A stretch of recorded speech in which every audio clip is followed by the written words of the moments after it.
Thanks for joining us. I'm Megan Roberts. One person is dead and another is injured after a collision south of Whitehorse today. It happened near the Lewes River Bridge, known locally as the Blue Bridge. RCMP say it happened about 3 kilometers south of the bridge.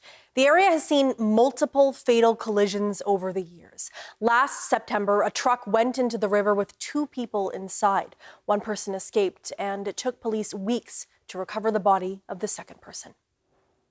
A Northwest Territories judge has sentenced a man from Fort Good Hope to 7 years in prison. Floyd Caffy was charged with second-degree murder for stabbing Harley Pirot last summer. As Nadir Hashmi reports, he later pleaded guilty to manslaughter. A warning, some details in the story might be distressing. Judge Stephanie Whitecloud Brass has sentenced Floyd Caffy to 7 years in prison. It was handed down yesterday in Fort Good Hope Territorial Court. An agreed statement of facts said Caffy and Harley Pirot were drinking at Caffy's house in Fort Good Hope in June last year. They got into an argument which led to an altercation when Pirot refused to leave. The 54-year-old then stabbed Pirot with a kitchen knife. He died in hospital 2 weeks later. At the time of the stabbing, RCMP charged Caffy with aggravated assault. However, that same day, a nearby wildfire triggered the evacuation of Fort Good Hope. A month later, in July, Caffy was charged with second-degree murder. During the pre-sentencing hearing, the defense suggested 5 years in custody, while the Crown argued for a 9-year sentence. In her decision, the judge said this offense fell on the more serious side of manslaughter. She said she considered Caffy's guilty plea of manslaughter and his difficult childhood.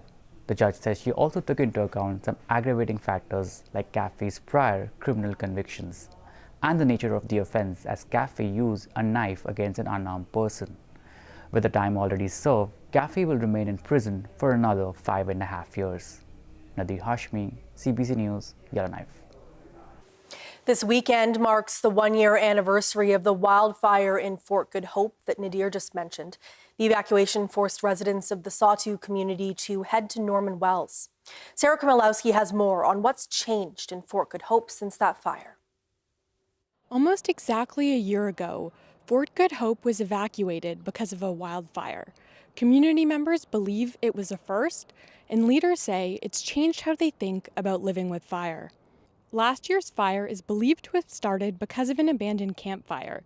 It grew to thousands of hectares and got dangerously close to the community.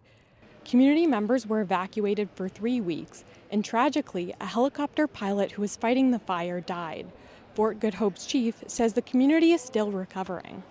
It's very traumatic, not only for myself, but for the community members and a lot of our people that were on the line there fighting fire. This year, land guardian John Toback is hoping the large burn area around Fort Good Hope will reduce fire risk. They've also issued a summer-long fire ban in the area surrounding the community, something Toback says is needed as weather conditions in Fort Good Hope change. With the climate change, everything is drying up. We have a lot more fuel out there. Fuel meaning like dry wood and everything else drying up out on the land. Fort Good Hope's chief says the community is also more prepared for wildfires in other ways. During last year's fire, the community bought its own wildfire equipment, and 30 community members now have specialized training in how to use it. Crews are also expanding fire breaks around the community. Chief Pirot says that if fire strikes again, the community will be ready. Sarah Komilowski, CBC News, Yellowknife. In the Yukon, it's been a windy spring and there are extremely dry conditions in the southern part of the territory. Despite that, the only sign of wildfires so far has been smoke drifting in from northern BC. It's a big change from the Yukon's 2024 fire season. By mid-June last year, lightning strikes had started 98 new fires. Evacuation alerts were in effect for Stewart Crossing in Mayo, and travel on the North Klondike Highway was impacted. Right now, there's only one fire of note in the Yukon. It's in the west and reignited from last year. There are no fire bans currently in effect. We don't have a lot of fires in the landscape in the Yukon right now, so that's a good thing.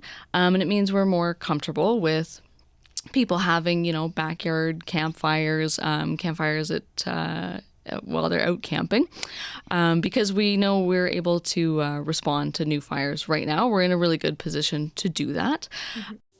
Fire officials say smoky conditions may continue throughout the weekend. RCMP and Iqaluit are working to tackle public drinking and intoxication in the city this summer. Officers plan to do ATV patrols in high-risk areas. They aim to start those patrols as early as July. Plan is to target the high-risk area, or the areas where most of our occurrences are happening.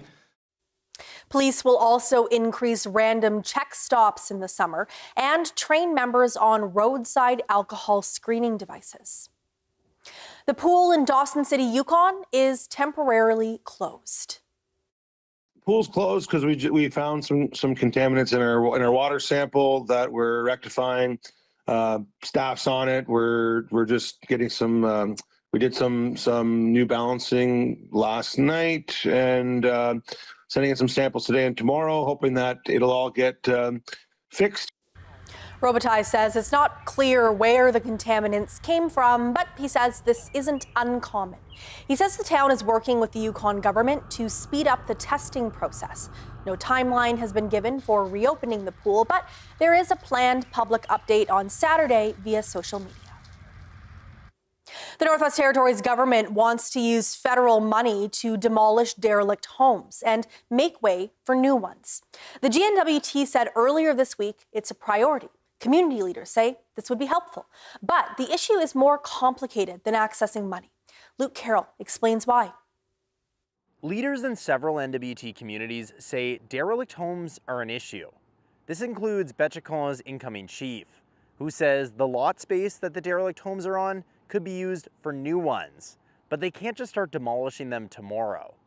Provincial government doesn't own homes, and a lot of them are privately held. They're private homes, and so families just tend to hang on to their old houses, family homes, and so we just need to work with them to see if we could tear down those old houses and use that lot for their families to build new homes on.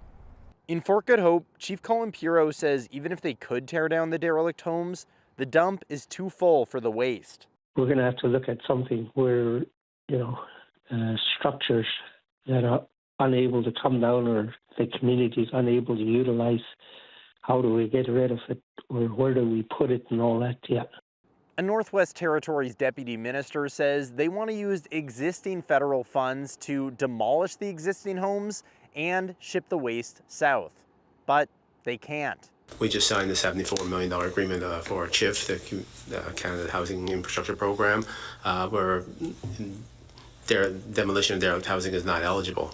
We're working with Canada right now. We had a soft commitment from a prior minister who didn't get reelected, but working with the new minister now to try and make change to that agreement to allow for derelict houses. So why can't they use it? CBC News reached out to Housing, Infrastructure and Communities Canada to ask that question. A spokesperson declined the interview request, but gave details on the 10-year funding agreement in an email. It says the $74 million the territory received was for building or improving critical infrastructure related to drinking water, wastewater, stormwater, and solid waste, which are all needed to build new homes. So clearing derelict homes doesn't meet that threshold. But Brennan, the deputy minister, says he's still hopeful they can convince the feds to allow it. Luke Carroll, CBC News, Yellowknife. The receiver of Victoria Gold's Eagle Mine has started recovering gold to pay for remediation. PricewaterhouseCoopers says no additional mining is happening at Eagle after the catastrophic heap leach failure last year.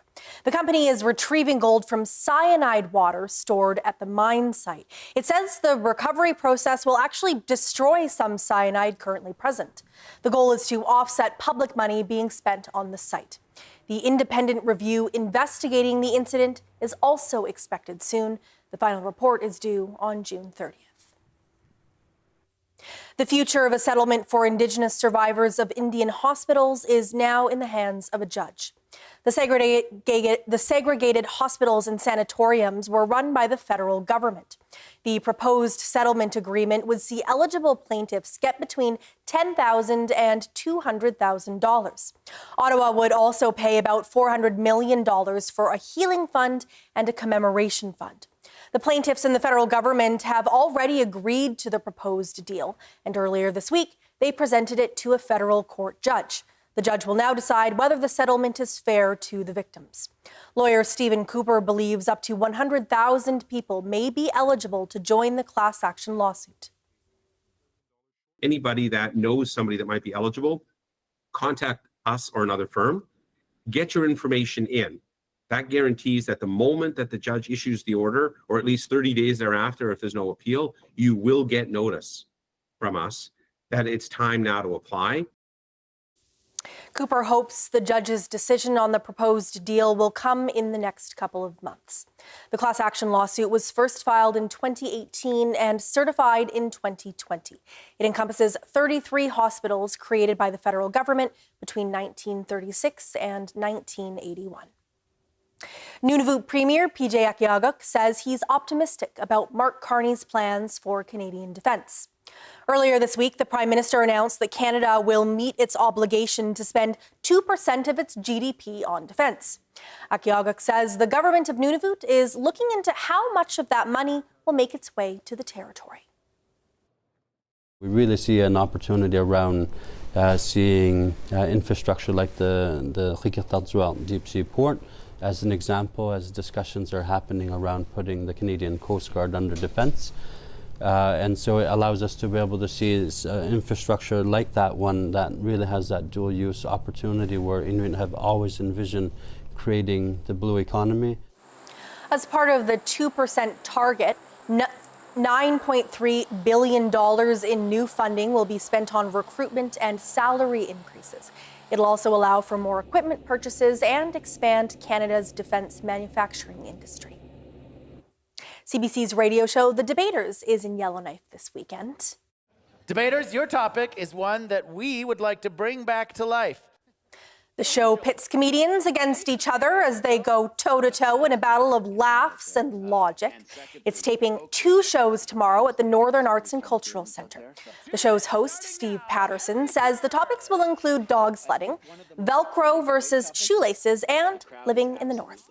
The shows in Yellowknife will air on The Debaters' 20th season, starting this September. This astonishing world, with its infinite possibilities, calls to the world shapers, impact makers, visioneers. Together, let's unlock potential everywhere. Welcome to your new home. Mais il est trop chaud. He understands French. I'm not seeing this as a suicide. Someone sure wanted us to think it was. Gallagher is suspect number 1. Tell me, was it the marriage politics you didn't like, or the fact that he's living with your wife? I know he's into something. I just got to prove it. No, we all have a past. Find his. Be careful around Fitz. Donnie's got a lot of demons that tend to appear when no one expects it.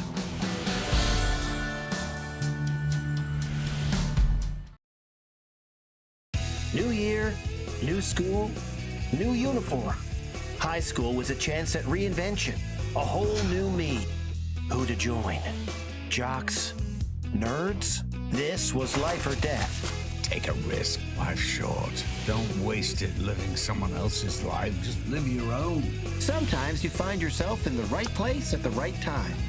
And if you're there with the right people, well, it doesn't get any better than that. I brought a few friends along with me today. 3, 2, 1. Mom, you're embarrassing me in front of the dragons. Take me home, James. Full of surprises here on The Den. Dragon's Den. Watch free on CBC Gem. 12 of Britain's best amateur bakers have made it to the tent. This is an absolute dream. Every inch of their baking skill will be scrutinised. Lovely jubbly. Those that falter will leave the tent. One wrong move and it's over. You want a game? Bring it on. Go, go, go! Oh my God! We need help out there. Yeah, we'll come for you. This is it! Canada's ultimate challenge.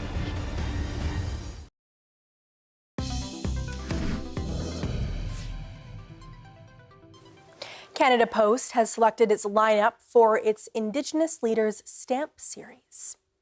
Julia Haugak Ogina is one of the chosen people.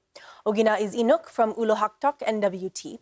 Canada Post chose people who have shown great dedication to preserving their language and culture.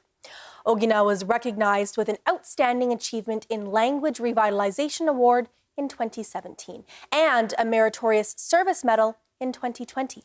The stamps will be released on June 20th, a day ahead of National Indigenous Peoples Day. The fate of a purple cabin in Whitehorse was back in court this week. A judge evicted the cabin's owner from the property last fall, and the owner appealed that decision. Gabrielle Plonka has the details. The owner of this purple cabin says the trial judge was wrong to evict him. Len Tarka signed a lease for this property in 1991 for 30 years or life of the leasee. Tarka interpreted that to mean he could stay for life. But the Yukon government disagrees, and so did the Supreme Court last September. In appeal court yesterday, Tarka's lawyer said he was offered a life estate lease in early discussions in the 1980s. That's why he assumed he could keep his cabin on the property indefinitely. He argued that context should matter, but it was totally ignored in the judge's decision. The Yukon government's lawyer disagreed with that yesterday. She argued that any conversations before the lease was signed should not be legally binding. She also said that life estate leases were actually not legal under the Lands Act, so she argued it was very unlikely that Tarka would have received one. The appeal hearing was heard by 3 judges in BC. They reserved their decision.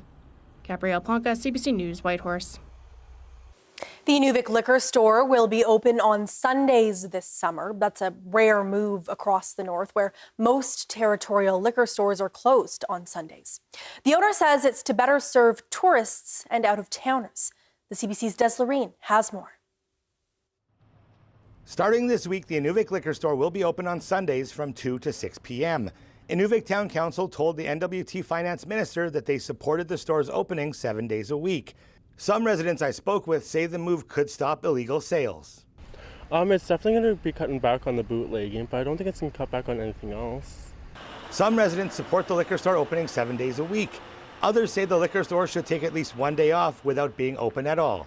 I appreciate liquor store trying to be open on Sundays because some people do need it in Nunvik. We're the only community for miles around that has a liquor store. Alcohol has every other day of the week.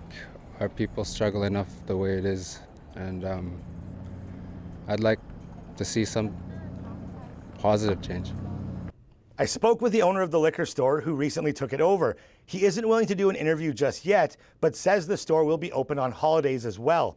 The finance department approved the Sunday store openings until the end of September. At that point, the store will go back to 6 days a week.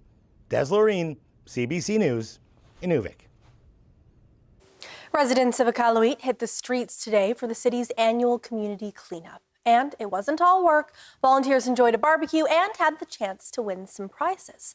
Carl Cardinal has more. Iqaluit's community cleanup happened today. It is the city's annual tail day transition from spring to summer. It brings together residents, organizations, and businesses in a shared effort to keep Iqaluit clean.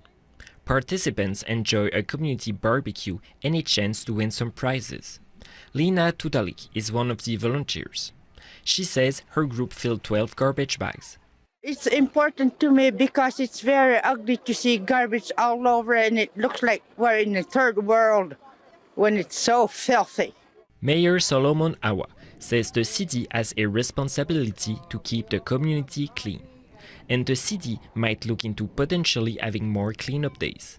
As a whole, as a city, as a resident, we can all do that, and then pick one garbage can, put it away. That we can do.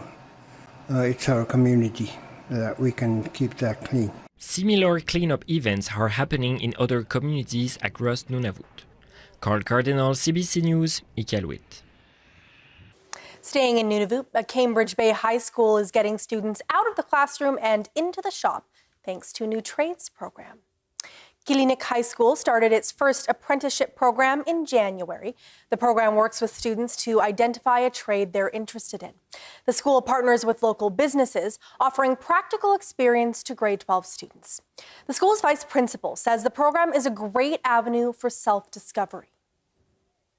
For example, one student is at the welding program, like they're interested in going to welding now. It's something that they've thought about, but now that they actually had that hands-on experience and, got to actually do it themselves, it really piqued their interest that much more. Since January, 7 students have worked in welding, mechanics, and carpentry. High school graduation rates are a concern for the Nunvik government, but all 7 students finished their grade 12. Duffus says the program has already resulted in job opportunities. Actually, one of our students has secured a job at one of these workplaces. So that in of itself was a really, huge positive development. The fact that one of our students was able to secure work at one of these enterprises. Duffus hopes to continue the program for future grade 12 students. Students learned traditional ways of knowledge at a hide camp in Yellowknife this week.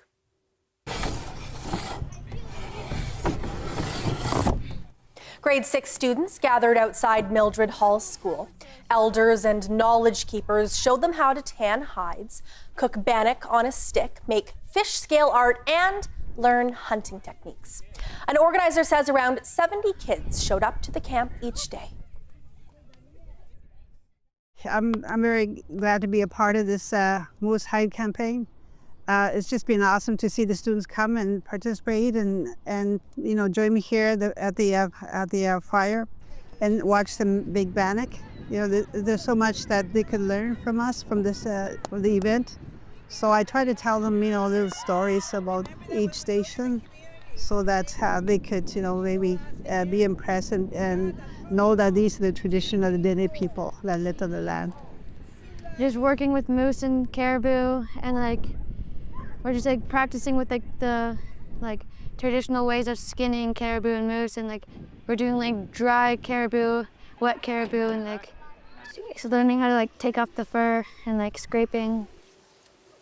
The camp was open to the public in the evenings. There was also a barbecue and Dene drummers, as well as spruce salve making and traditional games. The school board plans to hold the hide camp again next year.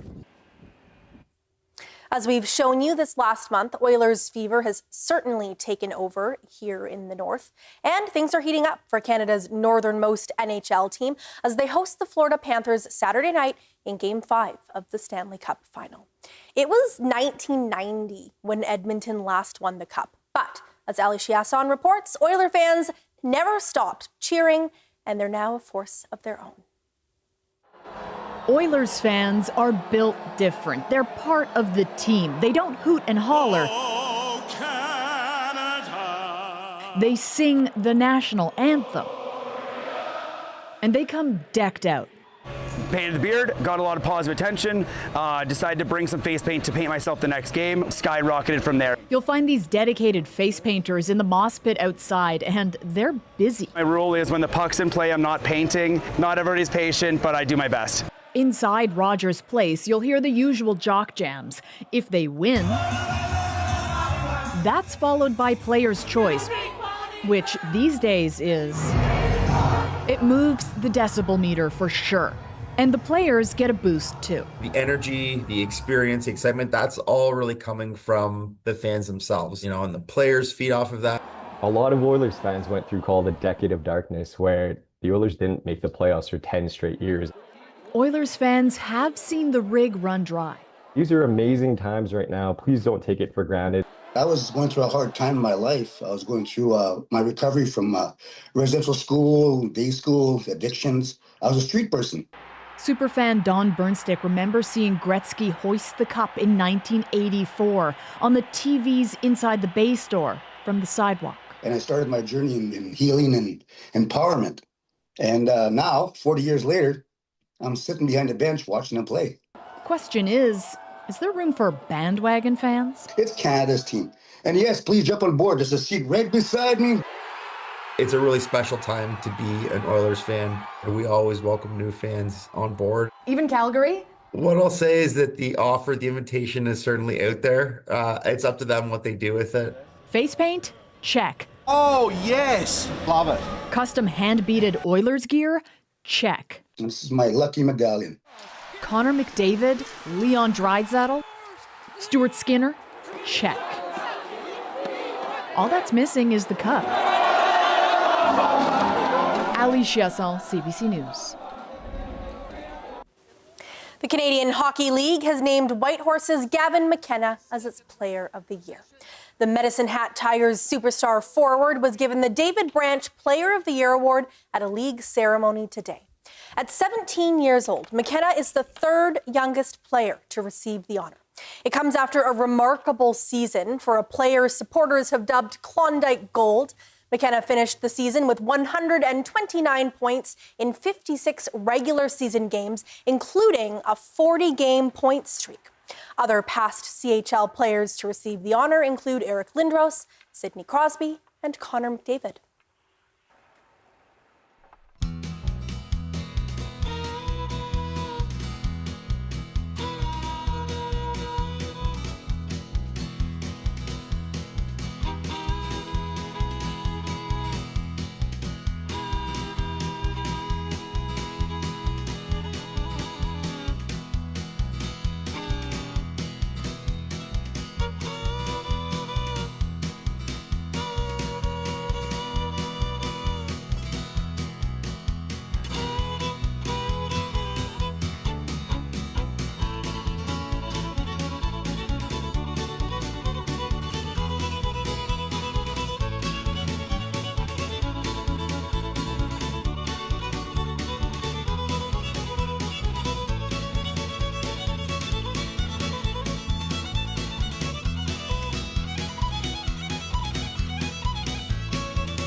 And that is Northbeat for tonight. For news anytime, go to cbc.ca/.